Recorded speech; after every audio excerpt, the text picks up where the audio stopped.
काली मंदिर कहाँ पर है? बस यहाँ से चंद किलोमीटर दूर देखिएगा, लिखा होगा वहाँ आपका टावर है जियो का, उसी जगह बगल में है। हमारा बहुत पुरानी काली मंदिर है। अच्छा, तो वहाँ भी मतलब बलि वगैरह ये 13 जो देंगे, एक पाठा वहाँ कटेगा। अच्छा, मतलब ये यहाँ पर कितना पड़ता? 12 13 14 में 13 यहाँ कटा, एक वहाँ कटेगा। अच्छा, एक वहाँ कटता है वहाँ। आखिर क्या है बाबा झुमराज का असली सच और रहस्य? क्या होती है संपूर्ण बलि और यहाँ हमेशा 14 बकरों की ही बलि क्यों चढ़ाई जाती है? आखिर क्यों बाबा झुमराज को इस कलयुग में भी जिंदा देवता कहा जाता है? और यहाँ बने मांस के प्रसाद को महिलाएं क्यों नहीं खा सकती और इसे घर ले जाना क्यों सख्त मना है? तो हेलो दोस्तों, नमस्कार। मैं हूँ विवेक कुमार और आप देख रहे हैं ट्रैवलर 7। आपके मन में उठ रहे सारे सवालों का जवाब मैं आपको देने वाला हूँ। आज हम आपको लेकर आए हैं बिहार के जमुई जिले के सोनो प्रखंड में स्थित प्रसिद्ध बाबा झुमराज स्थान। यह प्रसिद्ध और चमत्कारी मंदिर अपने रहस्यमय इतिहास और अनोखी 14 बकरों की संपूर्ण बलि के लिए भक्तों के बीच गहरी आस्था का केंद्र बना हुआ है। जिंदा देवता के रूप में विख्यात बाबा झुमराज के दरबार में कड़े नियमों के बीच मांगी गई मन्नतें पूरी होने की मान्यता है। तो दोस्तों, हमारे साथ ब्लॉग में बने रहिए, मैं आपको पूरी जानकारी दूंगा। तो दोस्तों, अब हम पहुंच गए बाबा झुमराज मंदिर के परिसर में और यहाँ सबसे पहले माँ वैष्णवी दुर्गा माता के दर्शन करेंगे। तो चलिए मेरे साथ।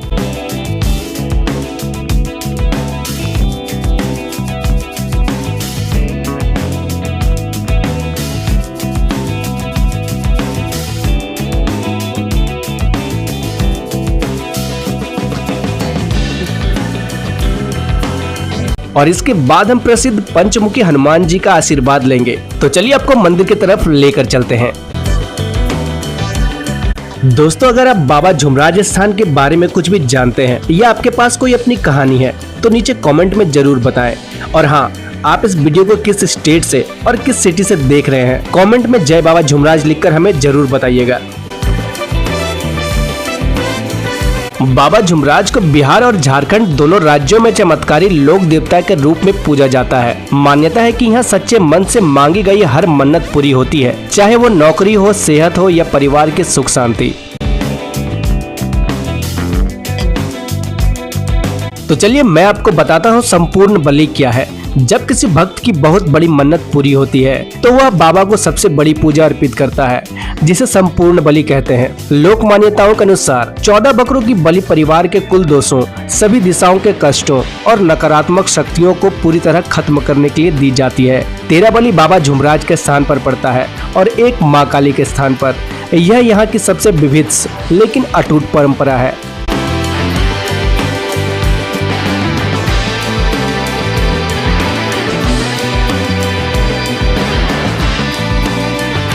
दोस्तों, मंदिर में वैसे तो रोज भीड़ होती है, लेकिन सोमवार, बुधवार और शुक्रवार को यहाँ भक्तों का भारी सैलाब उमड़ता है। इन 3 दिनों को बाबा का विशेष दिन माना जाता है। इस दरबार की एक बड़ी विशेषता यह है कि पावन कार्तिक महीने में यहाँ हर प्रकार की बलि को पूरी तरह से वर्जित कर दिया जाता है, यानी बंद कर दिया जाता है। और कार्तिक महीना खत्म होते ही यहाँ फिर से भारी भीड़ उमड़ने लगती है।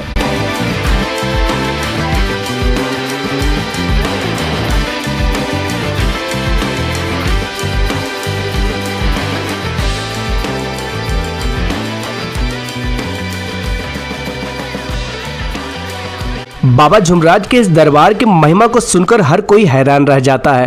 कहते हैं कि यहाँ आने वाला कोई भी भक्त कभी खाली हाथ वापस नहीं लौटता। दोस्तों, अब वक्त आ गया है उस असली और रोंगटे खड़े कर देने वाले इतिहास को जानने का, जिसकी वजह से आज पूरा इलाका बाबा झुमराज के आगे शीश झुकाता है।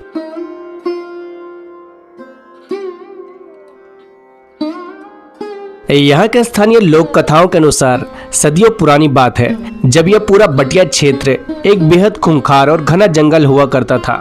एक बार हरिद्वार से साधु और पुजारियों का एक पूरा झुंड इस रास्ते से गुजर रहा था। तभी अचानक झाड़ियों में हलचल होती है और एक विशालकाय आदमखोर बाघ उस पूरे झुंड के सबसे पीछे चल रहे तेजस्वी साधु पर हमला कर देता है। बाकी साधु डरकर भाग जाते हैं, लेकिन वो अकेले साधु निडर होकर उस खूंखार बाघ से भिड़ जाते हैं। जंगल के बीचों बीच एक इंसान और बाघ के बीच मौत का भयानक तांडव होता है। अंत में वो साधु उस बाघ को तो मार गिराते हैं, लेकिन खुद भी उस घने जंगलों में वीर गति को प्राप्त हो जाते हैं। जितने भी साथी साधु थे वो सब डर के मारे उस सबको वहीं छोड़कर आगे बढ़ जाते हैं। सालों बीत जाता है, उस जगह पर सिर्फ कंकाल बचे थे। एक दिन एक स्थानीय किसान उस बीहड़ जंगल को साफ करके खेती करने के उद्देश्य से वहां पहुंचता है। उसे वहां वो पवित्र कंकाल मिलता है। वह किसान आदर पूर्वक उस कंकाल का अंतिम संस्कार करता है और उस साफ की गई जमीन पर मड़ुआ की फसल बो देता है। और यहीं से शुरू होता है वो चमत्कार जिसने विज्ञान को भी घुटने टेकने पर मजबूर कर दिया।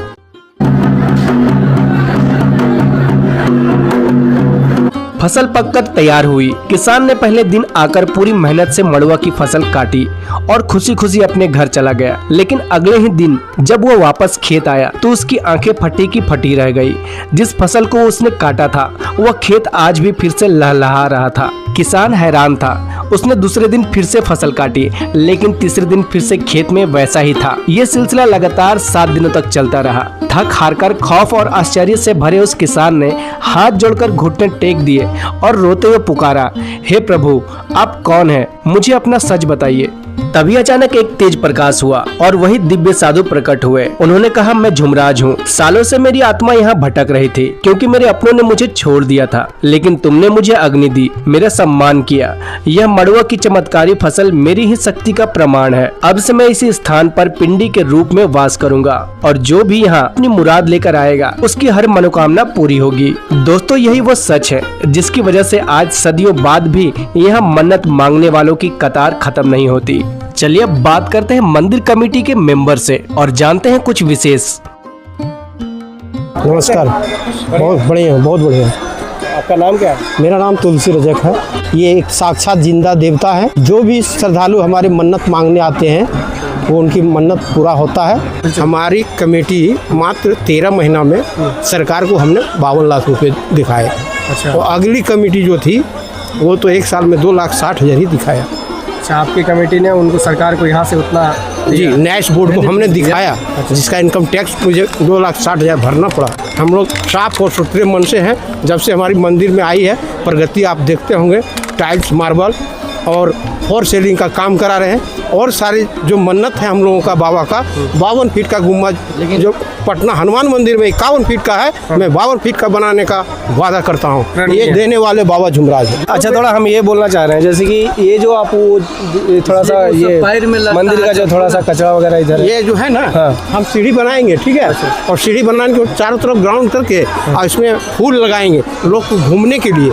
अभी 1 साल तो हुई। सबसे पहले जो अगला 7 साल चलाया वो कुछ नहीं कर पाया। मैंने तो 13 महीना में इतना करके दिखाए। नारियल पानी जो निकलता है तो सब पब्लिक को लगता है पैर में। बढ़िया नहीं, आप सही बात करवा रहे हैं, जानते हैं। शुभ चीज नहीं हुआ। फुटेज कटवा रहे हैं, फुटेज देख हाँ, रहे हैं? जहाँ कटवा के उस जगह स्टील लगाएंगे, स्टील जो सारा पानी उसमें जाके और मेरी जो मशीन सूरत से आएगी या जहाँ गुजरात से जहाँ से आएगी मशीन बनवा रहे, वो फिल्टर करेगा और फिल्टर को चरना अमृत समझ के लोग उसको अर्पित करेंगे। 11 महीना पूजा होता है, 1 महीना कार्तिक बंद रहता है और 9 दिन दुर्गा पूजा नवरात्रा बंद करते हैं, बाकी दिन पूजा होता है। लेकिन ये भीड़ जो हमारी होती है, भीड़ ज़्यादातर अभी इधर ही हो रहा है। जैसे 2 मास लगा था, इसमें भीड़ नहीं आई, आमद नहीं हुआ। हम तो हमारे पास अभी 17 वॉलंटियर है जिसका खर्च तो देना पड़ता है ना। नहीं, हम लोग ऐसी साथ में आए, साथ में हमारे कमेटी का मेन मालिक लल्लू जी हैं, लालू प्रसाद बड़वाल जी, राकेश सिंह हैं और अनुमंडल पदाधिकारी भी हैं और सारे सदस्य हैं इसमें जो हम लोग सहयोग के रूप में हम काम कर रहे हैं उनके साथ। चलिए, आपसे बात करें बहुत अच्छा लगा सर। ठीक। एक बार जयकारा लगा दिए। जय बाबा झुमराज की जय। दोस्तों, अगर आप भी अपनी लाइफ में एक बार मानसिक शांति और इस दिव्य शक्ति को महसूस करना चाहते हैं तो जमुई के बाबा झुमराज स्थान पर जरूर आएं। आपको ये वीडियो कैसा लगा कमेंट में जय बाबा झुमराज लिखकर जरूर बताएं और चैनल को सब्सक्राइब करना ना भूलें। चलते हैं, मिलते हैं नेक्स्ट ब्लॉग में। तब तक के लिए जय श्री राम, हर हर महादेव, जय बाबा झुमराज।